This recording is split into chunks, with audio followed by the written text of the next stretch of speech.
I shouldn't have gone up into the attic. I knew it the moment I opened the creaking door, the smell of dust and old wood filling my nose. But there it was, a box, old, with carved symbols on the lid, faded letters like no one had touched it for decades. Something about it just called to me, and something about it felt wrong, very wrong. My hand shook as I reached for it. Dust floated through the air, and a faint whisper brushed my ear. I told myself it was just the wind, but I didn't take my eyes off the box. It was a game. I lifted the lid slowly, revealing the pieces that looked ordinary. At first, it was cards and dice and little tokens.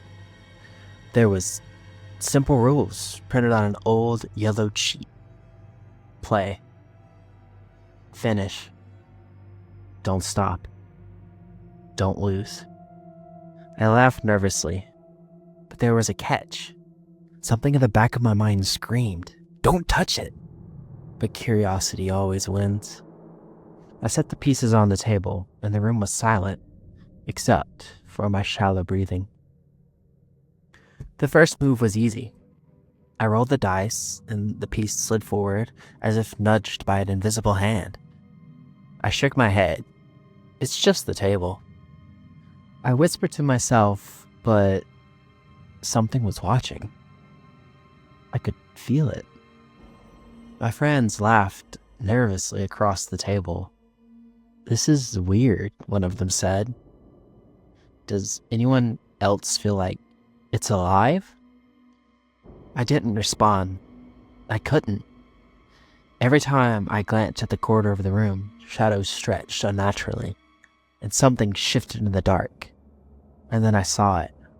A pair of eyes, white, wide, unblinking, and a grin too wide and too unnatural, spreading across a shadowed face. I jerked back, and my friends noticed. What did he see?" I said nothing. Whatever it was, whatever I saw, it wasn't real. Or maybe it was too real. We kept playing, and we had no choice. The rules were simple.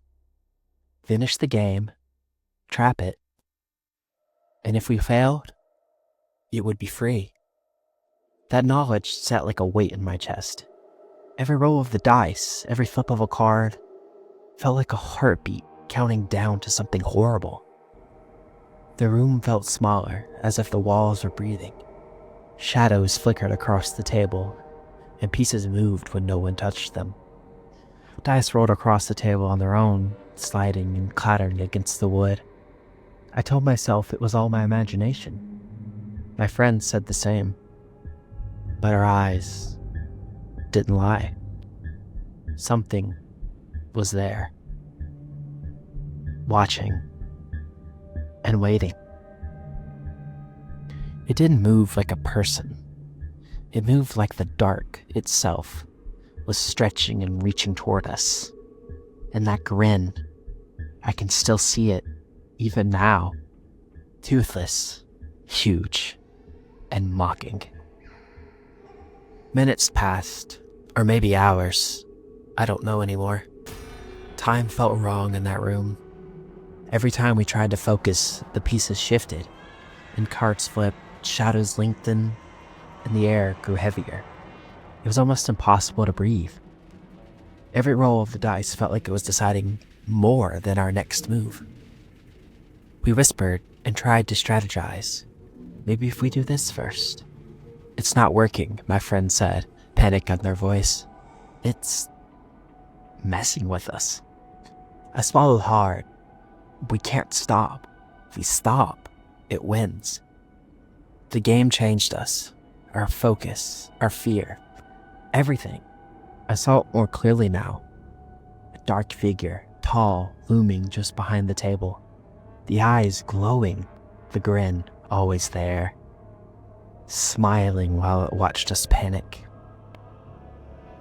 I don't know how long we sat there. The more we played, the more it crept closer.